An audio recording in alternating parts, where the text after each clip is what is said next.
Tell us a little bit about what you saw and being able to relay that message to Cora when you watched Kimbrel pitch and kind of help out so he wasn't tipping his pitches. So tipping pitches, we hear about it all the time. People at home understand what tipping pitches is all about. It's amazing. And that's remarkable.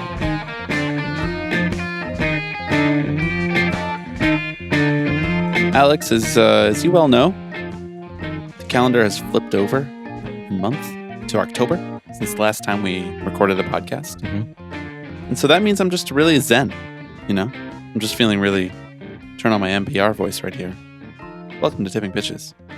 Drinking decaf coffee, herbal tea. Yeah. You know, getting walks in, getting some sunlight, deep breaths, box breathing, in for 4, out for 4, Ooh. hold for 4, in for 4, out for 4, hold for 4. I left a hold out in there, I think. Just nothing stressing me in life right now. Right. Everything would support this, including the data from my Aura ring, including if you eyewitness interviewed my neighbors, they definitely would not say anything about any yelling that has gone on in the past week. I've been listening to a lot of just smooth jazz all day long, walking around, basically levitating. Yeah. How are you feeling? Well, as a Philadelphia Phillies fan, I'm kind of going through it right now. I'm doing great, honestly. I'm having a lot of fun. You can neither confirm nor deny the allegations that you're playing both sides so that no matter what happens, you win. Right. I actually have made I have a custom made, like split Phillies Mets hat. Right. That you got at the MLB London series. Right. Exactly. And that I'll be wearing to the game on Tuesday. You're just in it for the love of the game. You know, you're like Rob Lowe wearing the NFL hat. Yeah. The NFL logo hat. I'm going to be wearing my I want both teams to have fun shirt, you know? Good game next game. Yeah. You know, line up and shake hands after every single game like Little League. We used to be a country, man. A couple of the moments in today's Mets Phillies game 2 felt a touch Little League-y. You know, there was a play where there was a stolen base that was caught by the right, and then a pop fly caught by the right fielder, thrown back to first, overthrew first. Runner came back to first, then ran back to second because the ball squirted away. You know, it's October. Anything can happen, right? How are you feeling? I mean, it's been kind of a crazy. We're gonna get into it. I know we're gonna go through sort of things that have stood out to us from each series so far, but like a lot has happened since we have last recorded. The Mets have advanced through the wild card round through some mighty heroics from a certain polar bear. Mm-hmm. I think since we had recorded after the Braves game last time, right?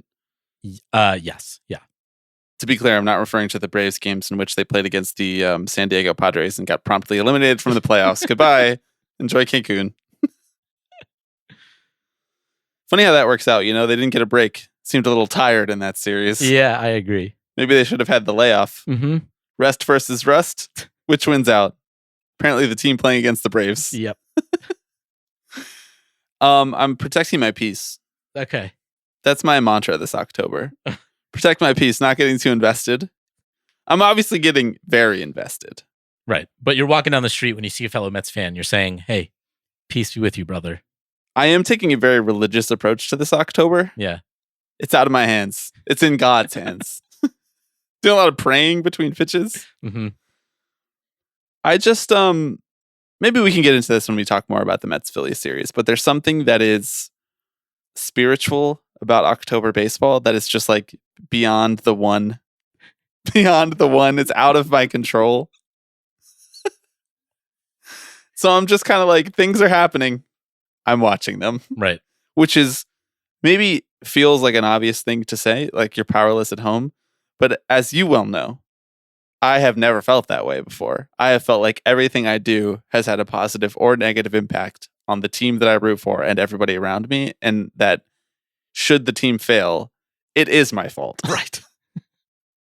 And there was something that I should have done and should have found. Right. Should have been holding the charm in the other hand. Right. Why'd you get up to go to the bathroom right then? Correct. And I'm still doing a lot of that. I'm just taking it a little later when it doesn't work out. That's good. You're not white knuckling the wheel as much. I was white knuckling it for the Mets wild card round in Game 3. It really felt as though season was over. Mm-hmm. Pulled a couple reverse jinx cards out of the hat. Out of the hat. Yeah. But I'm intentionally trying not to be. You know, I received a text message from Jordan Schusterman this morning, and we're sitting here to record this on Sunday evening after the Mets have lost Game 2 against the Phillies in one of the most exciting baseball games ever. I think I've ever witnessed. Really exciting stuff. Really great game. Well played by both teams. Turns out that the Phillies are good. You know, you give them opportunities, those players are going to step up. Received a text from friend of the podcast, Jordan Schusterman. He said, "What's the vibe?" And I told him a similar thing to the way that I jokingly started this podcast. I was like, trying to protect the energy, trying to hold it together, trying to remain calm, remain peaceful. Just take a really positive approach on this. Mm-hmm. This is like my reactionary positivity pivot. Right. When they go low, you enter a different astral plane. You watched Shogun, right? No, I didn't. You didn't watch Shogun? No. Okay, well, I don't remember. Sorry if that doesn't tee up your reference well. We're doing so well. We're doing about as well as Luis Severino against Bryce Harper. There's this concept in Shogun that one of the characters explains that when bad things are happening to her, bad things are going on around her, she conceives of them as out of her control, and she goes into a mental walled off garden. She goes into like this peaceful place in her mind and just goes full stoic. I'm working on that. Not quite there yet. You're getting there. We're getting there. Maybe by the time I'm 59 and the Mets actually win the World Series, I'll be there. Yeah. No, I can tell, honestly. Sitting down with you here, recording. Ohtani strikeout, washed. Wow. Washed. Overpaid. Overrated. Yeah. I can tell there's a bit of a different energy crackling in the room right now. There's a sheen of acceptance, right? That what comes will come. We're pawns in the game of Lindor and Harper. The Dodgers-Padres series must be what everybody else is feeling watching the Mets-Phillies series. Just haymaker after haymaker. Mm-hmm. Longtime rivals, 100 miles away from each other, star power on each side, hostile environments, little brother narratives. Yeah. Anyway, I replied to Jordan and I said all that stuff, that I was trying to remain calm. And then I said, however, Tuesday night, I'll be attending the game. And I do think that it is incumbent on me and everybody else who is going to be at Citi Field that night to release what I can only describe as a feral energy upon the universe. Mm-hmm. I would like the Phillies to remain stranded in the mechanic yards outside Queens for the rest of the offseason. This is, let's see, if we're keeping the metaphor going, this is what, like confession? You know, this is where you kind of let it all out? At the game? Or maybe it's confession is a pretty calm environment. I wouldn't know. I think of it. We're one round into the playoffs, and what are we doing? Talking about confession. I think of it like it's like exorcism vibes. You know, it's like you're getting the. That's how you think confession works, right? Are you just? I mean, I feel like it should work that way. What do you mean? You're just saying the bad things you do? Let me ask you a question. Have you ever watched a movie? Maybe a TV show, perhaps. Famous scenes of confession in film and television. Yeah. I can think of a few. Well, but what else? What matches the vibe? Is it just church then?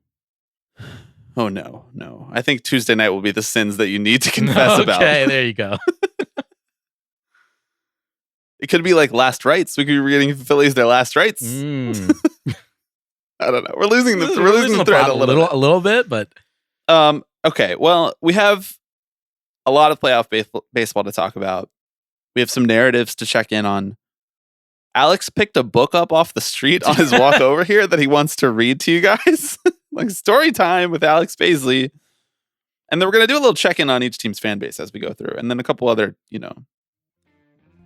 tidbits that we've picked up along the way. Before we get to all of that, I am Bobby Wagner. I am Alex Paisley. And you are listening to Tipping Pitches.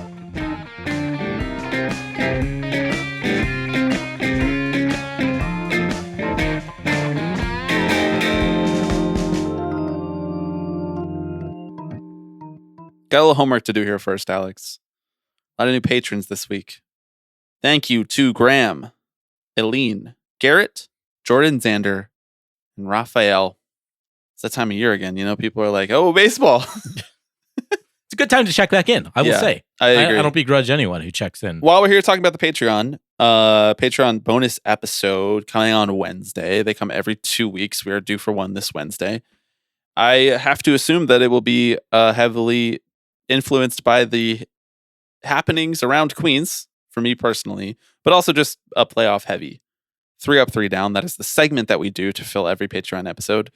But if you're a patron, you well know that it's not exactly like on the rails from the beginning on the Patreon episode. So it's a lot of fun. I feel like maybe I'll make you talk more about confession. So like you really just like don't have context for how that works. I do. You go and you sit in a little booth and you can't see the guy, right? But right. But at my church, we didn't have a booth like that, or certainly it wasn't practical to just always go in and out of the booth, because then when I was going to CCD, you kind of like lined up and did your confession. Right. And everybody would kind of be able to hear if you were just lining up outside the booth, the whole confession. So instead, here's what we did. We had a room, not unlike the room that we're in right now. Mm-hmm. This is sort of our confession. These are our confessions, like Usher said. And we went into the room, and there were 2 chairs, and they were facing away from each other. And the priest was sitting in one, and you sat in the other. So you were just back to back, like speed dating. Which is maybe not the right metaphor to use here in the Catholic Church, but I'm powering through anyway. And you just said it. You just said it aloud. No veil, nothing. And you could make the choice, much like you can when you go into the confession booth, whether you slide away the privacy thing or not. You could make the choice. You say, "I want to turn it around and go eye to eye with you." What do you think? What choice do you think I made? You big eye to eye guy.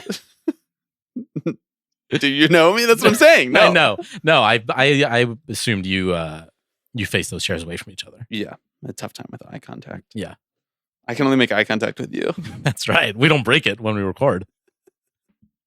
When one of us is talking, the other person is just kind of making kissy faces at the other.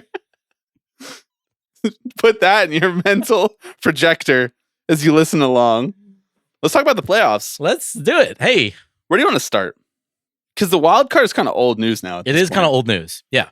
If we wanted to talk about the wild card, we should have got off our asses and potted. No one wants to work anymore. No one does want to work anymore. Us included. Why don't we just start by running through each series, talking about the narratives as well, folding that into each other. So we should probably just start with the Mets and the Phillies. Yeah, let's just do it. Let's get it out of the way. All right. So tough loss today for my New York Mets. You tell yourself that there's a silver lining coming out of Philadelphia, splitting 1-1, bringing it home. You've won home field advantage back, whatever these things mean. But it doesn't feel good when you have multiple opportunities to win a baseball game in game 2. I got to say, though, it does appear that this is just what the Mets are now. They are just the rally team. Mm-hmm. They are just the pulling a rabbit out of the hat team. They kind of have Cardinals energy. They kind of have Giants energy. Oh my God. It's weird. Jesus. It's completely Do you hear yourself right now? Bizarre to me. It's true, though. I know. They signed a minor league second baseman who's a Latin pop star, and all of a sudden he's hitting 400. This is the type of thing, These are the type of players that those teams would find and pull magic out of a hat. Yeah. But the Phillies are a juggernaut. They are what they are as advertised. It took them about 15 innings to remember that, right. But then they remembered that. They remembered it in great fashion. What I would say to other Mets fans, if you're listening to this on Monday, on the day off between series, what I would say to those fans is I would say, did you really think that you were just going to waltz into Citizens Bank Park and win both games without any sort of trials and tribulations, without any sort of circuitous journey, without Bryce Harper being heard from, without Nick Castellanos being heard from? I really thought maybe we could get a walk-off 3-run bomb from him, and that would mean that I would refresh Twitter and Trump would be dead. He was in PA with another guy that I wouldn't mind if he was dead. This is my Jack Black moment. This is where I say, "Excuse me, sir. We need some decorum." I know it's sort of not really the vibe between these two teams. There's not a lot of I should say really among the fan bases, because it seems like amongst the teams, they kind of respect each other. Yeah. Particularly the stars. The Mets obviously have a lot of reverence for Bryce Harper in a way that maybe the Braves could have benefited from in the last couple of years. the Phillies obviously kind of understand that the ways in which the Mets are dangerous. I don't think the lineup necessarily fears Met pitching, but oh wow, David Peralta homer. It's clear that the Mets are able to put good at bats on the Phillies bullpen at least. Mm-hmm. But me personally, I feel kind of outside of the whole whatever deranged thing is going on between these two fan bases on and offline right now. Yeah. Because I just have a tremendous amount of respect for this Phillies team. They have a lot of my favorite players on the team over the last few years. And so I just feel a little bit like at peace and resigned about when things happen like that, because I'm almost expecting it. Someone asked me on Twitter, they were like, what's your level of fear about Bryce Harper out of 10? I'm like, 10. It's a 10. Yeah. This is I said aloud during the game today, it was like, this must have been what it was like to root against Michael Jordan. Right. You're just watching it being like, he's going to do the least probable thing. It's definitely going to happen. Yep. And then he does. And then he does it. And then he does. Yeah, I mean, it's been a fun series so far. Frankly, both the difference in energies between the National League series and the American League series right now is like radical. And maybe it's just because the American League is a bunch of squares. They're a bunch of squares, exactly. This is what happens when you embrace the DH for so many years: is you lose your edge. Yep. Complacency. Absolute complacency. And to your point, that like the online aspect of this, like in Dodgers versus Padres and Mets versus Phillies, you have just 4 absolutely feral fan bases who are like ready to slit the necks of the opposing fans. Our friend and composer for this podcast, Steve Sledkowski, compared Mets versus Phillies to Alien versus Predator. If you're neutral, like if you don't care about either of the teams, it's basically like going to the cinema and watching Alien versus Predator. Yeah. It's fun. The Mets definitely do have like I don't know what the stat is, but they've like had the most comeback wins all year, right? Yes, they've also had the most 4-run innings of any team this year, so they've stringed together a lot of magic. So like it's a lot of these like weird situational stats that like aren't predictive in any way. Yeah. But like those quote unquote teams of destiny tend to check 1 or 2 of these boxes. So like they're fun, man. I don't know what to say. It's like it's been a lot of really good baseball. It has been a lot of good baseball. And maybe this is worth generalizing to the rest of the series too, but I'll just say it now here as we talk about Mets versus Phillies. I thought that the regular season this year was kind of devoid of sauce, if I'm being honest. Like it was pretty boring for a lot of those stretches. There were a couple teams that sort of turned their seasons around, and it did get really exciting towards the end of the season with the NL wildcard race. The Diamondbacks opened the door for the Mets and Braves to make it in, and then 3 NL East teams were suddenly in. But a lot of the other division races were sewn up really early.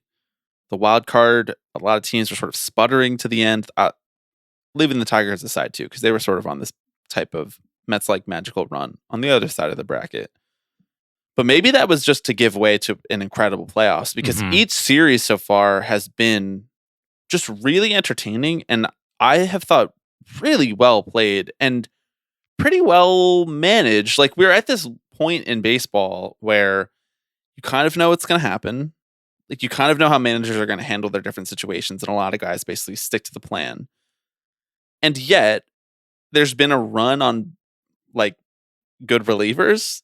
So a lot of the good relievers are really concentrated on a couple different teams, and or even if you went and had a few different good relievers, many of them got hurt. Like that's what's happening with the Mets right now, is that they lost key relievers along the way. Like a guy like Brooks Raley. Imagine how much of a tool it would be to have that guy to be able to go to him instead of being like, okay, David Peterson and Tyler McGill, you guys are the guys now in the 9th inning against the Philadelphia Phillies, or to close out the Milwaukee Brewers.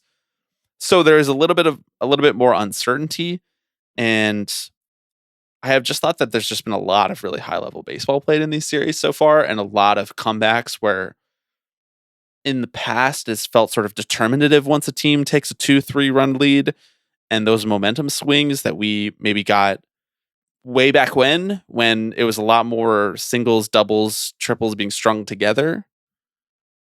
And or when we still had the juiced ball, when it was just like, okay, bomb after bomb after bomb. You can't even keep it in the ballpark, so we have no idea who's going to win. I felt a little bit more of that in this postseason so far, and it's been refreshing. We'll see if that holds firm throughout. I don't know. But even like the series that I'm kind of least interested in, which is Yankees Royals, just in terms of how the two teams match up. Like I think the Yankees should pretty easily win that. And they did win game 1 and they held home field advantage. But that game had 5 lead changes, which is the first time a postseason game has ever had 5 lead changes. So it's not like that was not without pomp and circumstance as well. Yeah, I mean, with the exception of probably game 1 of the Guardians-Tigers series, right, which Guardians won 7-0 pretty handily. Yeah, that game was over. That game was over pretty quickly. Expeditiously. I was at the gym during that game and someone else came in and turned the game on one of the gym TVs. And I didn't have my glasses on, so I couldn't really see what was going on. I just saw him just like kept turning up and looking at the score. And I was like, something must be going on. So I walked like really close to the TV and I'm like, oh, it's 5-0. It's bottom of the first and it's 5-0. Yeah, I mean, like, I feel like most of the series at this point, I don't want to just be like, oh, they could go either way, because like most of the series are 1-0 or 1-1. But like, I do feel like it's a relatively even matchup, even in a series like the Phillies versus the Mets, where the Phillies are, in theory, pretty heavily favored, or probably were coming into it. It's been good. Even the Dodgers Padres had a that was a big back and forth game in game 1, and I mean we're currently watching game 2 right now, and that will evolve throughout this recording. But like, it's been, what I've heard a lot of, I will say, from the broadcasters, and especially true in the Phillies Mets series. Bad broadcasting. Well, that's for sure. I mean, we can just get into the kind of how the broadcasting has been. But oh my God, A-Rod was so happy with the Mets performance, game 1. Yeah. Did you hear that? Yeah. All singles, baby. That was baseball. Tried and true, station to station baseball. Wayno could not get enough of it. 8 singles to beat a team that you're heavily the underdogs of is like an A-Rod wet dream, honestly. I can't believe that happened. Yet he still picked the Phillies to win the series, by the way. Poppy was the only one who picked the Mets. Yeah. Love my man, Poppy. Yeah. Thoughts on broadcasts so far? Okay. I kind of like Adam Amin. I hate AJ Pierzynski. Right.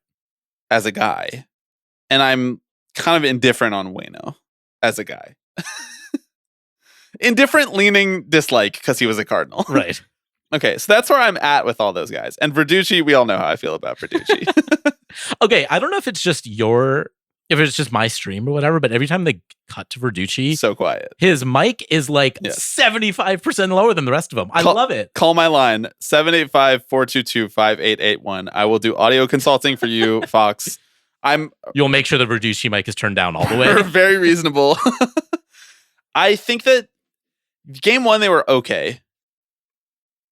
Game 2, I think they were just kind of saying the same stuff that they were saying in game 1, and they were not really reading the room. They were just kind of coming with those same talking points that they had clearly prepared for game 1 about how these teams operate and about what you need to do to win a series.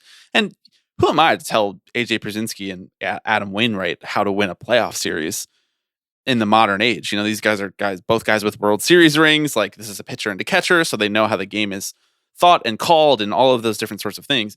I think Wainwright has decent insights on the mindset of a pitcher, and Pierzynski has decent insights on the mindset of how a game is called. That being said, I thought that they were pretty bad today and caught up in the energy of the Philly crowd, so maybe not really calling the game as it was unfolding, more so calling the game at the whims of how the fans were reacting to it, which doesn't work on TV because you can kind of only sort of feel how the crowd feels when you're watching it on TV. Made worse by the fact that the Fox broadcast does not mic the crowd well. They mic the umpires too loudly. So you're like listening to the umpires saying things to the catcher or batter and not really hearing what the crowd is doing, yet the broadcast is almost always talking about the energy of the crowd. And I'm just like, you guys are just describing a thing that I am not participating in. Right. And it's not going to change how I engage with this baseball game. It's not adding anything necessarily to the viewing experience. I thought you astutely pointed out that Wainwright does the loves to start a sentence and not really know kind of how he's going to end it. He's a podcaster. He is a podcaster at heart. You can't podcast on air. I will say props goes to AJ Pierzynski, who had my favorite line from tonight, which is with Trey Turner at the plate. I think this was in like the bottom of the ninth. And Harper's on deck, right? And was this the bottom of the ninth? I don't know. It doesn't matter. You're gonna have to tell me what the line was before I can tell you when it was. But he's like, like you really don't want to let it get to Harper, right? Like I think if you're a Mets fan, you're okay letting Turner get on, hit a single, home run, whatever. You're okay with that, as long as it doesn't get to Harper. I was like, that's a really interesting. You're okay taking the walk-off home run from Trey I don't Turner. think he said. No, I verbatim. He did. I'm not kidding. He misspoke. Yo, bottom of the That's ninth, fine. Harper roped that one down the right field line and it landed just foul. I was like, damn. That aged Mets and Phillies fans 10 years. That was the first moment where I really allowed myself to be like, are we just gonna fucking dumb luck our way to this shit? Like, I mean, they would have earned the comeback. Like the two Vientos home runs today are just absurd. Yeah. Yeah, I don't know. I mean, I like Joe Davis a lot. I think he's not being helped by the fact that he was stuck with John Smoltz, but I'm really breathing a sigh of relief post ESPN round because the ESPN broadcasts, and I really will only speak affirmatively about this, about the Mets Brewers series, because that was the only one that I watched every game from start to finish and was listening to everything they were saying. That was some really bad shit. Like they were saying stuff like the Brewers are now in run prevention mode. They would like to prevent the Mets from scoring. Ideally, you'd like to prevent the Mets from scoring runs here. It's like, yeah. God. Well, thankfully they went into run prevention mode because otherwise I don't know what would have happened. Well, I see. They would have been in run allowing mode. Right. You know? Yeah. You know when teams get in run allowing mode. I do. Where the pitcher's like, intentional walk, intentional walk, intentional walk, intentional walk. This is in today's game. That's Adam Wainwright, almost tongue in cheek, suggested that and was like, "Hey, if you're a strategy for the Phillies, maybe at this point you try and let the Mets get ahead a little bit. They haven't done that so and guess far." what? It worked. And it worked. Yeah. I have less to say about the AL side because I was watching those games with the sound off, except for part of the Yankees games I was watching. And I just think, and this is going to offend you maybe because you're the number one Bob Costas guy. You pushed so hard for him to be on our A-listers list as one of the most still stand by that. famous people in the baseball world. Yeah, without a doubt is. But no, he isn't. No, he's not. No one under the age of 25 knows who he is.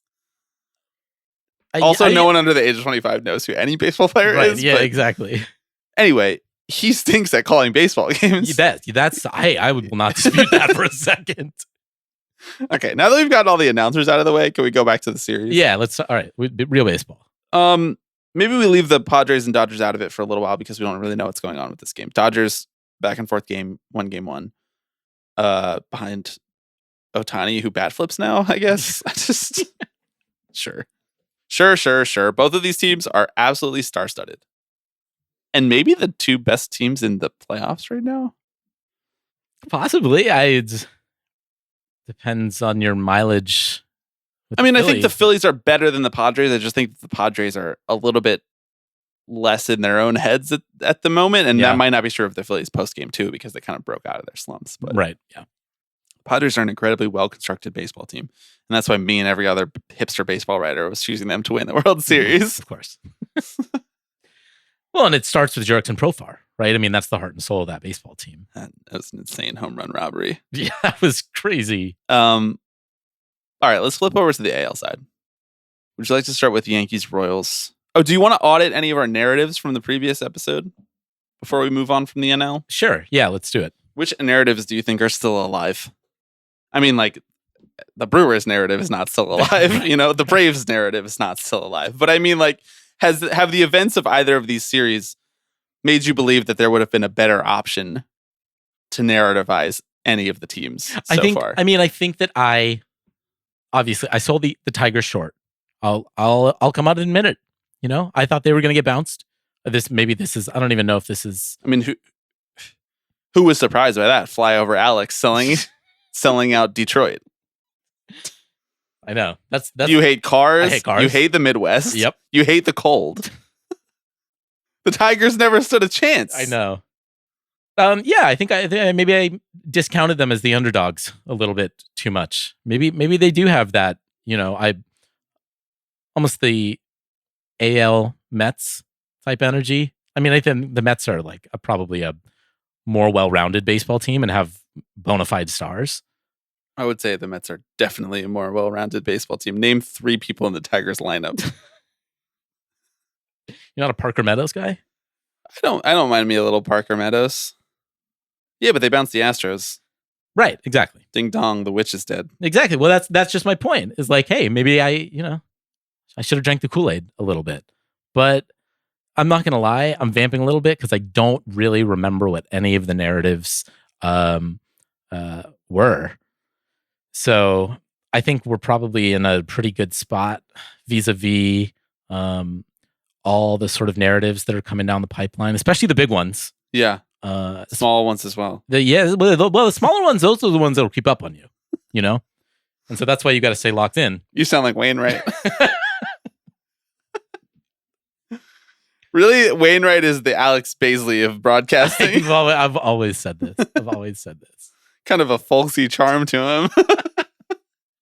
All right, let's go over. Yankees take game 1 against the Royals. Garrett Cole stinks. Yankees still win. Aaron Judge stinks. Yankees still win. Mm-hmm. Juan Soto, he's good. He's good. He is quite good. Alex Verdugo, Clutch Gene. God damn it. Clutch Gene. Royals got to be kicking themselves for that one because they beat up on Garrett Cole, Yankees' best pitcher, and they still didn't win game 1 at Yankee Stadium. I mean, still a series. Still a series. I think the Royals maybe have a slight advantage on the pitching side in the next couple games, but it's pretty neck and neck. And there's a lot of variability on the Yankees bullpen, at least. And there's also the looming question of whether Aaron Judge is just going to like wrecking ball a series ever in his playoff career, or if he really is going to not be able to beat the allegations and end up like Clayton Kershaw. This is the narrative I want. I mean, it's not a narrative anymore. It's just what's happening. Like it's just he's not hitting. Yeah. But still, it's only one game, and they did win. So I do think the Yankees are going to the World Series. I feel like we failed to discuss the fact that 3 AL Central teams made the playoffs. Correct. And then we are pretty quickly made to look silly about that fact because then all of those teams advanced. I mean, the Guardians had a bye. They just can't get Tatis out. No. Like nobody can get Tatis out right now. Well, that's because they're not in run prevention mode. Fuck. Does anyone have Dave Roberts' phone number? Has anybody had Dave Roberts' phone number for the last 7 years? Right. And tell him to get in run prevention mode? They're actually, I think one of my favorite visual shots in watching a baseball game on TV is watching the ball go down like the first or third base line. And you have the perspective like from left or right field. Yeah. Just like watching it curve. Oh my gosh. It's really especially satisfying. If you have it just going past a diving fielder's glove. I feel like the ball just sneaks past a diving Max Muncy very often. I don't know why that is. Maybe Dodgers fans can explain it to me. Yeah, we dropped the ball on the AL Central, and again, Flyover Alex fails to properly prepare us. Hey, I have the Guardians in the World Series, bro. That's true. Okay, Guardians Tigers. We talked about it a little bit. Guardians laid it on the Tigers. To me, my take about this series is it doesn't start until the Tarek Skubal game. Right. So, like, if the Guardians beat Skubal, then the series is over. I mean, I know it's obviously 2-0 after that point, but, like, the Tigers have 0 shot. Now, if the Tigers split, they win the Skubal game, you assume that they would have a shot at winning a game 5 with Skubal on short rest. And so they just have to get some bullshit in one of the other 2 games. And at that point, it's a toss-up. I do think the Guardians are going to move on. That's my take. I completely agree. Tough situation to be in when you're like, well, our hopes hinge on one starter. Kind of entirely. I mean, that's not to take away from the fact that the Tigers definitely have other guys who, like, get outs.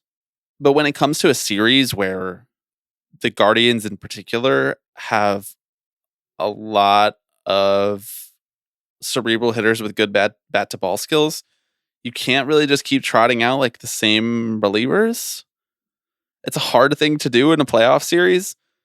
And I don't think that's necessarily what happened in game 1. I do think that they just jumped on them early and then just the game was over quick. And Tanner Bybee is good. Mm-hmm. Although, quick hook for him. Guardians bullpen is fucking real. Yeah. That was kind of what I was alluding to earlier when I was talking about how you kind of expect each team to stick to the plan, to stick to what they're about. Like vote giving Tanner Bybee the hook after 4 innings, even though they were up a lot, and just immediately going to the bullpen. Mm-hmm. That's what they do. Right. It's like you're trusting what got you here. Yeah. I'm a real don't trust what got you here. I'm a real right. You're like mix it up. Tear up the script. What about you? 2019 Washington Nationals? What did they do? The bullpen got them there in a way, and they were just like, "Thanks for coming, guys. Mm-hmm. We don't need you anymore. We'll now take it it's from the here." starters." Yeah, they have Kiter Montero. Sure, I guess he'll go game 3 for them. I guess so. Has 19 career games under his belt. So sure, I mean they have other guys who can go out there and put up some innings for them, but you're in a tough position if the opposing team only needs to go get 4 or 5 innings out of their starter, and they can hand it over to a bullpen that'll shut you down. So I don't know. I still think the Guardians are gonna pull out of this handily. I have a question for you. Okay. What is the funniest outcome for this October? Set aside the narratives, which you chose as most compelling last week. What's the funniest thing that could happen? Because I think the Guardians eliminating the Yankees is up there. I think that would be pretty good. On the other hand, I will say Yankees-Dodgers is the series that would make everyone go insane. Like 28 fan bases would be pulling their hair out. Yeah, our friends at Batting Around were talking about the fact that would be really compelling, if only to see whether or not it actually affected the ratings and finally end that conversation once and for all. Right. I thought that was an astute point. That is an astute point. Yeah, I mean, there's not a lot of, I don't know, humor. Well, there's some humor, joy, and whimsy on the NL side. Stop with that. Okay. Well. Stop with that. Yeah, I think like I don't know, Mets Guardians, the Lindor series. But I mean, like funny from if the Mets actually beat Emmanuel Clase, I might stop watching baseball. Might just go out on a high note. I just think all the funniest situations involve the Yankees losing in heartbreaking fashion to whoever. The New York Mets. I mean, that's funny. Yes, yes. It's funny for me to imagine the Yankees losing to any of the teams remaining in the field, basically except the Phillies. That's not that funny to me. Right. It's a real lesser of two evils. Yeah. You don't really win that way. I don't even know if it is lesser. I think I would root for the Yankees in that situation. Oh my gosh. I rooted for the Yankees in 2009. I have a picture on my phone somewhere of you in a Yankees hat. That was blackmail. And that was in 2009. That was like 2017. All right. What else? What have we yet to talk about? Well, we haven't really talked about. We haven't talked Dodgers Padres. Yeah. I mean, we're recording during game 2, so it's a little bit hard to talk definitively about what the series looks like necessarily. I will say these teams are an incredible matchup for a lot of different reasons. One of which we mentioned already, which is that the fan bases sort of have this tortured relationship where the Padres fans are. Honestly, the Padres fans have kind of talked me out of wanting the Padres to advance in the playoffs. Yeah. Like, they're really kind of unhinged in a not that fun way right now. Mm-hmm. But these teams match up really interestingly. The Manny Machado aspect makes it feel a little bit hot. Ohtani in the playoffs for the first time, compelling. Freddie Freeman on a bum ankle stealing bases is interesting. Mookie Betts, still one of the best players in the game, still one of the most relevant playoff hitters of the last decade. Yu Darvish being on the other side of this rivalry after not having a great stint with the Dodgers in the playoffs. Yeah, I mean, I'm really excited for this series. Padres fans are going through it right now. Yeah. At least online. Yeah. It Should we talk about the like Ohtani 2 batters away thing? I really I I think wanted to try to avoid it, but it is kind of relevant because so many people are talking about it. Mhm. So this is on the Fox broadcast. And I will point out they did this with Bryce Harper too, so it was not just an Ohtani thing. It clearly feels like something that they pioneered because of Ohtani, though. On the actual broadcast itself, above the score bug, when the Dodgers are hitting, they would put up, as Ohtani was coming up soon, they would put up a little counter of how many batters he was away. This infuriated people. Mhm. Why do you think that is? I don't know, because sports fans are by and large children at heart who don't like it when someone else is getting attention and they're not. Like, But when did sports fans become marketing executives?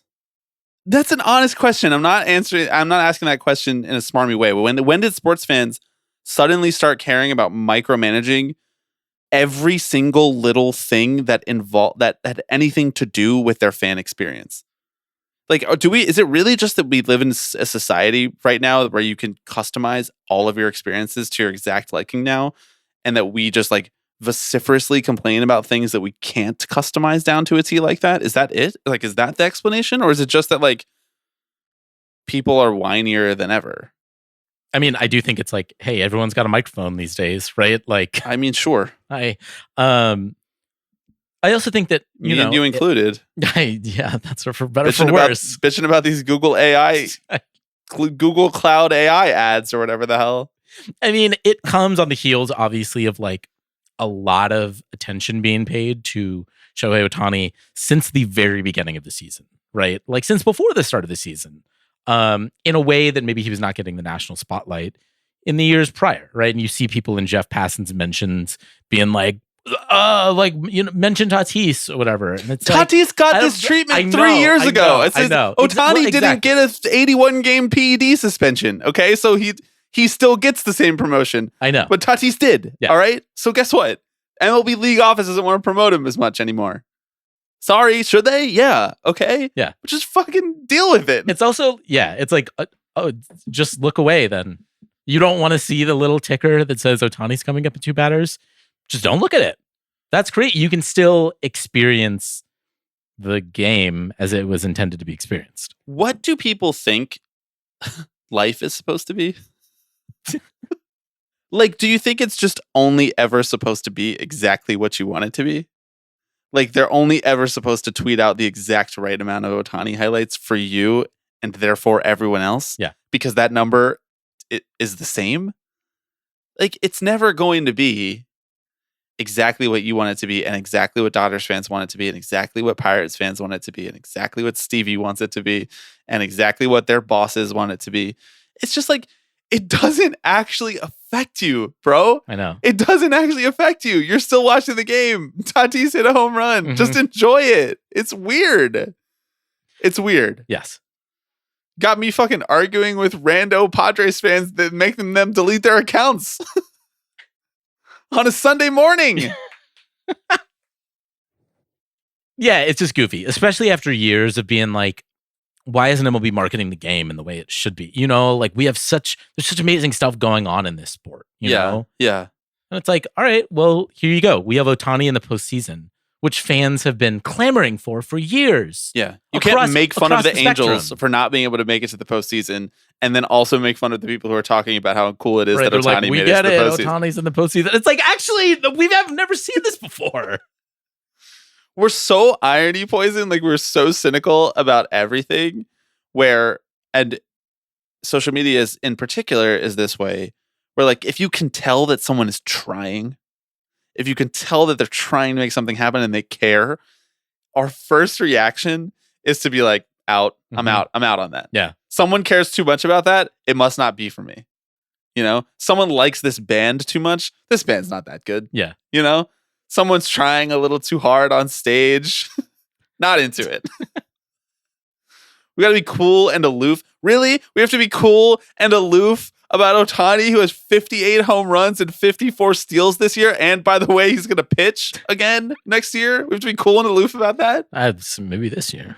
It's useful for casual fans. And I know casuals is such an insult now that we throw around to people, like someone you have to be a full-time fucking expert on your team at all times or else it's not valid. But guess what?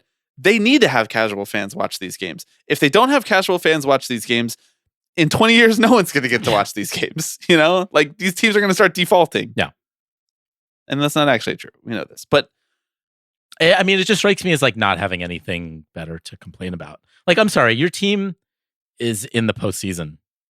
I fucking enjoy it. yeah, You really should not let the generational talent that's on the other side of the ball field take away from your joy. Like, go outside. people, Think about yourself a little less. people are like, oh, they won't tweet out the highlight of Dylan Cease striking out Ohtani because it's not a highlight. It's just Yeah. one out. Yeah. A 1 of 27 outs. That happens a lot. Actually, that's what he's supposed to do. Right. That's the most likely outcome. It's not a highlight. Now, if he strikes him out with the bases loaded to get out of a jam, they probably will tweet that out. Exactly. They probably will. Yeah. I just God, I told myself that I wouldn't get mad about this on this pod, and now I'm worked up. You know, I'm worked up. I'm Right. zen That about the walled Mets. garden is only for the Mets. I'm zen about the Mets, and I'm somehow really mad about this. As you should be. Who knew Padres Dodgers? This was supposed to be laid back Southern California vibes. I Would be know. the thing that's really bringing out all the venom. Any other observations that you want to share about this postseason? I mean, I know you threw something at me before we started recording earlier this afternoon about doing maybe like a little bit of meter on each fan base, like who is the most going through it at the Yeah. moment. Tell you what, the answer to that question has changed a lot in the last 2 hours. It has. It was the Phillies #1 with a bullet Mm-hmm. until about 2 hours into game 2. Yeah. And Bryce Harper hit a 2-run home run. And then Nick Castellanos hit one right after. Mhm. But what about other observations? I got a couple little ones. What are your little observations? I'm going to pass the baton right back to you. Okay, the first one, Steve Cohen sent the best tweet of the baseball season. This was after the Mets eliminated the Brewers and they packed it up and flew to Philadelphia. Steve Cohen said, "Is everybody enjoying swing state baseball? Georgia to Wisconsin to Pennsylvania." Mm-hmm. Fucking no one is doing it like him. No one He's is. retired from I know. point 72. He's just dicking around. Yeah. He's just riding the wave. Okay, that's the first one. The second one. I saw a lot of folks. Blake Trinan came in to close out game 1 for the Los Angeles Dodgers against the San Diego Padres. He did strike out Manny Machado Mhm. in the course of doing that. I saw some folks saying this is MAGA on MAGA crime. Right. That's not correct. Because while Manny Machado is MAGA, and that is confirmed on account of the fact that he wore a shirt that said "Make America Great Again" during an interview, Mm-hmm. which is an underrated thing. Yep. I don't think we can characterize Blake Trinan as MAGA. I believe he is QAnon. Right. Important distinction. This is QAnon on MAGA crime, more infighting on the right. That's true. Yes. I would say the distinction is becoming less and less relevant as most people just become Q these days, as it just becomes part of the normal mainstream narrative. But yeah, it's tough. Has Q said anything to you recently, like through secret messages in the press? It said, don't count the Tigers out. And I didn't listen. What is going on in Michigan? I just want to make sure that everybody is being accurate. You know, the journalist that I am, those are not the same. They do not occupy the same spaces on the right. Right. Manny Machado, Correct. Florida MAGA guy. Right. He's not like, the same as Blake He's Trinan. like, I want lower taxes. Evangelical QAnon weirdo. Blake Trinan's like, I will fly to Springfield, Ohio right now. What I do when I get there, that's between me and my God. Exactly. Brandon Nimmo's like, I'll meet you there.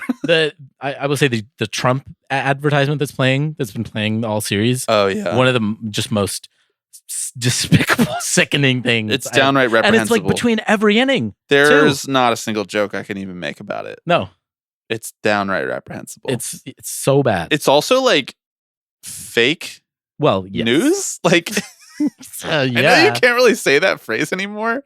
Alternative facts. If you can't tell that audio is edited to make it sound like she is saying, I would like to give. Let's not even get it further. Right. Into this. Yeah. In a normal functioning society, we would shoot the person who made that ad, like on live television. Yeah. Yeah. Well, it's also just particularly grim seeing it back to back with a Kamala commercial, which is like, she's gonna look out for me. You know, I'm just a small working class man. That Kamala commercial where the guy is like, I'm not super rich. Mm-hmm. Yeah. I'm like, man, that's cool. Effective counter messaging there. Okay, here's my third and final observation. My mini observations here at the end of this. You know, I was watching Mets Phillies game 1, as I'm sure you were too. And they went to commercial. And what did they do? They played the song I'm Not Okay by My Chemical Romance. Let me dig into this a little bit for you. Mm-hmm. My Chemical Romance is, for me, the quintessential New Jersey band of our time. Now, you might say the Gaslight Anthem. Mm-hmm. You might say Bruce Springsteen. Right. But I'm talking about our time, Alex. I'm not a Gaslight Anthem fan. Right. Now, they are from North Jersey, so I would say they probably lean more Mets. Frankly, they're probably Yankees fans. Frankly, they probably don't know how baseball is played because they're theater kids. Wow. What a stray. But it does feel a little bit on the nose in a Truman Show kind of way for me to be watching Mets versus Phillies and them to be playing a song from my favorite band cutting to commercial that came out around the same time that I started to perceive the fact that I was a Mets fan and everyone around me were Phillies fans. Mm-hmm. That is weird, man. Yeah. That's weird shit. Yes, that is weird. And nostalgia culture comes for us all, by the way. I know. 21 years that song came out. 21 years ago. Oh, God. 21 years. How does it feel to be on death's doorstep, sir? Yeah, I haven't been paying close enough attention to what they're using as the bumper music. I know that's been a topic of conversation here. They used OMG a couple times. They used Bryson Stott's bumper music after he had that big triple. Right. To take the lead today. They've been doing the walk-up music thing a lot. You know, there was another one that I can't remember that I was like singing along to. No, I believe you. I thought that was an interesting choice by them. A deeper cut. You know, they didn't go with like teenagers or Welcome to the Black Parade. True, although I think that was probably the prevailing mindset of every Mets and Phillies fan at that moment. Yeah, but do you think that like people were listening along and being like, that's clever? Like, I don't think most people really caught that because it wasn't even the lyrics. It was just the like guitar intro. Right. Da na na na na na na na na. Yep, keep going. I will. Watch me. You know, I think that's their mea culpa. That's MLB's mea culpa for calling Blink-182 emo the other day. They fucked up. I know. Did you see they deleted the tweet and did not replace it? They just said, never mind. I actually didn't see that. Is that true? Yes. Bullying works. Yeah. Well, okay. On the one hand, they fucked up by calling Blink-182 emo, by saying that Tom DeLonge is the lead singer of Blink-182. Right. That's not true. He's the co-lead singer along with Mark Hoppus. Mm-hmm. Blink-182 is not a thing if the two of them don't have shared creative responsibility for the sound. Right. Okay, that is Blink-182. Exactly. And you know more than me. You're an even bigger Blink person than me. I agree that they fucked up on the emo thing. That being said, there is nobody worse than the people who are still like in the minds fighting about what can be considered emo and whether or not Midwest emo is real emo or whether emo had to come from a certain time period, from a certain subset of bands, from a certain area of the United States created on independent labels. It's like, what are we talking about? What is this for? You're like that one soldier still fighting when they didn't find out that the war is over. Yeah, well, I mean, technically, you know, emo technically comes from the strain of DC hardcore, right? And Midwest emo, frankly, is basically indie rock at this point. So I frankly don't understand how you don't get the distinctions, Bobby. That's My Chemical Romance is basically pop, you know? Sure. My Chemical Romance is rock opera. That's actually accurate. Direct line from them to The Who. Only 2 of their albums, though. Right. You know what you can draw a direct line from? Fucking emo to their other albums. Yes, actually. Because that's what it is. The episode of the Music Pod where we fight everybody who's ever said anything about genres is going to be a banger. Million downloads. Mm-hmm. Here's the genre definition album episode. It's going to be even worse because I'm going to be on the other side of that from you. I'm going to be holding it down and be like, there is a distinction between fourth and fifth wave. Oh my God. Frankly, fifth wave is basically just pop punk at this point. Are you a big MGK guy? Like, all right. What wave is that? I have a big 10 for emo for everybody except that guy. Won't even say his name. No. Doesn't deserve it. No. Remember when he got in a rap battle with Eminem? Nope. Cool. I'm glad you do. Yeah. I'm glad you're using your brain. I was producing a music podcast at the time, so I had to be invested in that. Okay, I have 2 questions for you to end this podcast. Okay.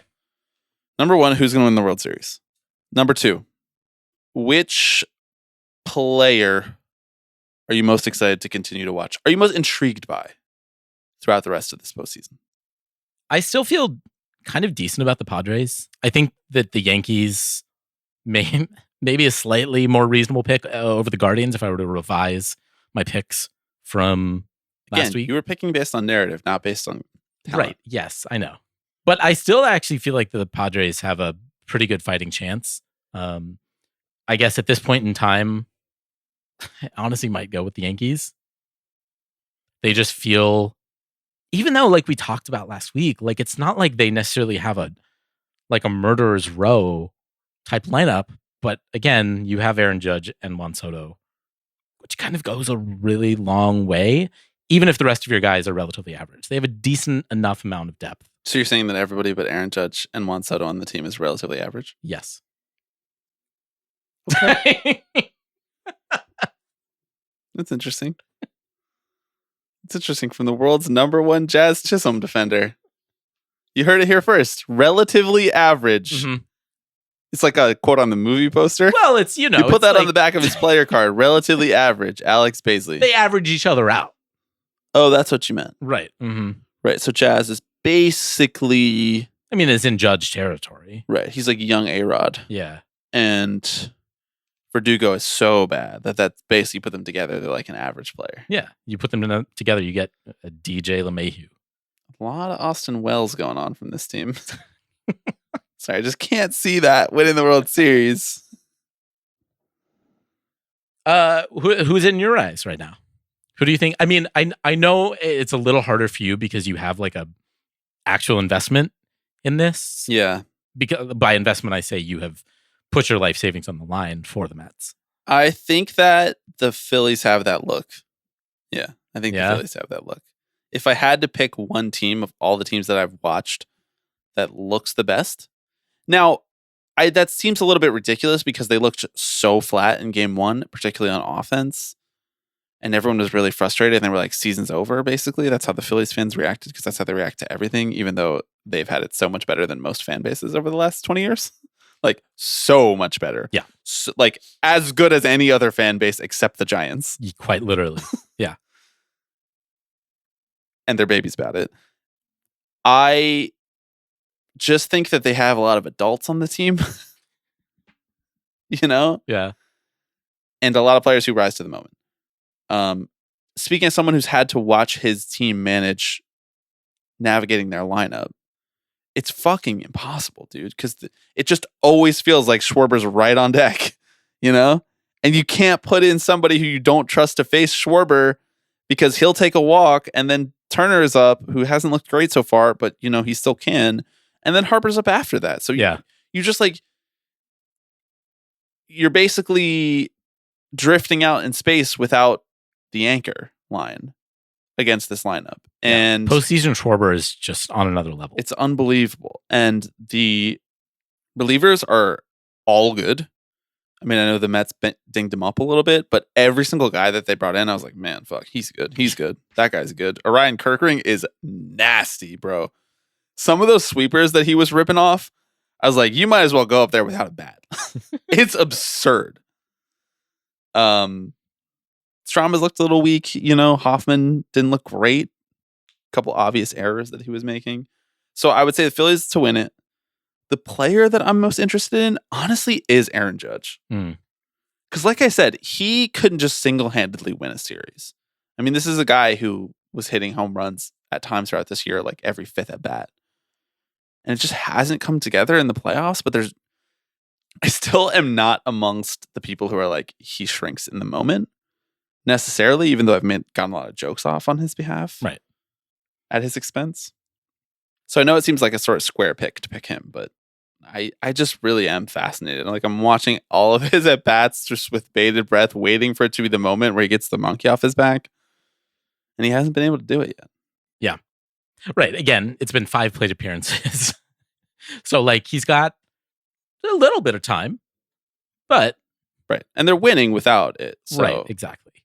But no, I mean, I see that pick. He is just a kind of fascinating player, and the kind of player that again feels somewhat rare in baseball. To your point of a player who can actually put the team on his back. Yeah, he's like single-handedly. Yeah. I mean, I am excited for Jose Ramirez. I am excited to watch him this postseason, and honestly, Tatis as well. Yeah, Tatis, they can't get him out. Like, they cannot get him out. And he's making plays in the field. He kind of owns the Dodgers. He kind of really especially does in own Dodger the Dodgers. Stadium. Yes. We don't get shit like this anymore. Which makes me really happy. Yeah. That's really enjoyable to watch. Higashioka, you big Higashioka head? Mm-hmm. Well, I mean, yeah. Gotta say, Buto boys not coming out of the playoffs feeling quite as strong as we felt going in. No. It's been it was a quiet day for tie ball game today as well. Yeah, he just didn't play. No. Defensive sub. Right. No at bats. But hey, he did what he needed to do. He was on that foul ball that Harper hit down the line. He would have gotten it in relatively quickly, I think. Yeah, relatively quickly, about 30 seconds after Trey Turner scored the winning run. All right, well, this was somewhat scattershot, but that's kind of what the experience of watching the playoffs has felt like to me. It's just bouncing around to different games, checking in with everything, trying to just consume as much as possible and just organize our thoughts as well as we can. Like I said, Patreon episode coming up on Wednesday. We'll do 3 up, 3 down, which will be a slightly more organized version where we run through 3 things that are bringing us joy, 3 things that are taking that joy away. I guess we're going to do that one after the Mets game. On Tuesday? On Wednesday. Oh, I see. They play Tuesday and Wednesday. Right. So they could be eliminated, or they could be moving on. Mm-hmm. Or neither. Yeah. I mean, anything's possible. I don't feel good about going back to Philadelphia for Game 5 with Zach Wheeler looming. By the way, Zach Wheeler, we didn't even mention his name on this podcast. Just straight up the best pitcher in baseball. Not even a fucking debate. Not even close. He is the best pitcher in baseball. He is so good that he could just get away with throwing his fastball for multiple innings straight without even having to go to anything secondary. Mm-hmm. His extension, his glove side command is absurd. He, to me, is the spiritual successor to Jacob deGrom without sort of being built out of glass. Right. He has that exact pitch repertoire. Maybe the slider's not quite as good and he throws more of his pitches, but his fastball, man, that is a devastating weapon. Yeah. I say in the outro of this podcast. I appreciate, as always, Google AI insights into the game because they bring us like revolutionary stuff. Like Google AI presents Zach Wheeler is at 224 strikeouts this year. And I'm like, whoa, AI told us that? Actually impressive that they got that right. Actually. They're like, for the New York Mets this year, Zach Wheeler has... like, he's had 224 home runs. All right. Patreon episode coming up in a couple days. Yes, that'll be after the Mets game on Wednesday night, Game 4. You can get access to that at patreon.com/tippingpitches. Highest tier gets you access to bonus episodes. Any of the tiers gets you access to our Slack, which during playoff baseball is electric. The best commentary about baseball that you're going to find on the internet.